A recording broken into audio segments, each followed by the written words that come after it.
Hi, welcome to another knee moment from Knee Fit in 5 and MSM Products. My name is Dr. Matt Lawless. And I'm Scott Johnson with Physical Therapy.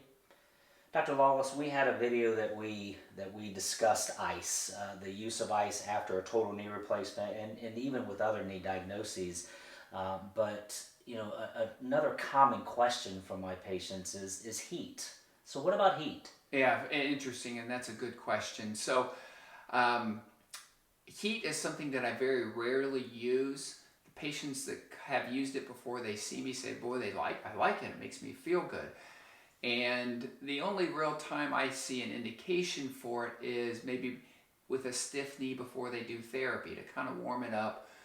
Put something in the microwave and put a warm barrier. Make sure it's not too hot. You don't want to hurt your skin, but something warm over top of it. And some people feel that kind of limbers up their knee. So if they have a stiff knee, putting that warmth on will help them do their therapy and their exercises. But now I always give them the caveat is if you use warmth, only use it beforehand and make sure you end with ice. Okay. Because my concern would be the warmth might even bring a little bit more swelling to the area, and so you certainly want to combat that with ice at the end. Okay, great advice. Thank you.